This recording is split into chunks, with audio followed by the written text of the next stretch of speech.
नारों में तो बहुत अच्छा कहा, ईज ऑफ डूइंग बिजनेस।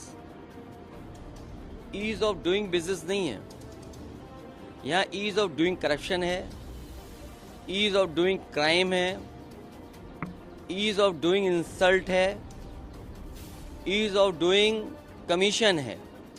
कितने में ईज ऑफ डूइंग बताऊं आपको।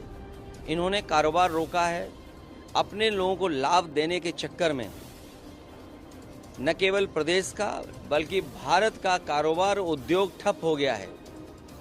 नोटबंदी के बाद न केवल बैंकें डूबी हैं, उसके बाद जीएसटी जिस तरह लागू की है और जिस तरीके से ई कॉमर्स चल रहा है, हमारे छोटे व्यापारी, छोटे दुकानदार बर्बाद हो रहे हैं। इसलिए भारतीय जनता पार्टी ने अपनी जेबें भरने के लिए तो पॉलिसी बनाई, लेकिन देश का कारोबार बढ़े, प्रदेश का उद्योग कारोबार बढ़े, उसके लिए कोई बड़ा काम नहीं किया। रामनवमी से पहले सीएम योगी का निर्देश आया है कि 500 मीटर के रेडियस में धार्मिक स्थलों के कोई भी मीट मटन की दुकान नहीं खोलेगी। साथ में रामनवमी का रामचरितमानस का पाठ होगा 6 और 5 को। देखिए, मैं अपने पत्रकार साथियों से कहना चाहता हूँ, हालांकि इन्वेस्टमेंट जमीन पर नहीं आया है, किसी न किसी माध्यम से भारतीय जनता पार्टी ने आपके चैनलों पे इन्वेस्टमेंट ला दिया है, आपके चैनलों पे इन्वेस्टमेंट आ गया है।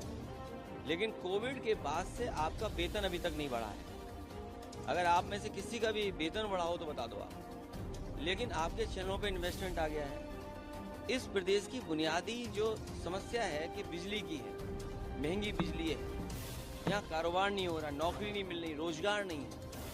और फिर जो आपने बड़ा सपना दिखाया था 40 लाख करोड़ MOU, कम से कम ट्रांसपेरेंसी, ये जो कहते हैं ना जीरो टॉलरेंस, हम ट्रांसपेरेंट गवर्नमेंट चला रहे हैं, हमारे अंदर ट्रांसपेरेंसी है। तो कम से कम 40 लाख करोड़ में कितना इन्वेस्टमेंट जमीन पे आया है और उस इन्वेस्टमेंट से कितने लोगों को नौकरी रोजगार मिला है, कम से कम ये तो बता दें।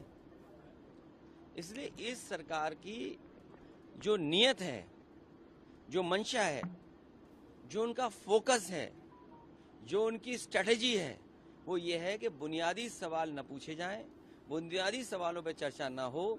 इसीलिए धार्मिक ये सवाल उठाए जाते हैं।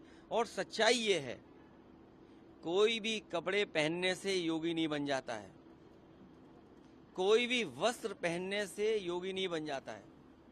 विचार से योगी होता है, अपने काम से योगी होता है। बिहार में आज अमित शाह ने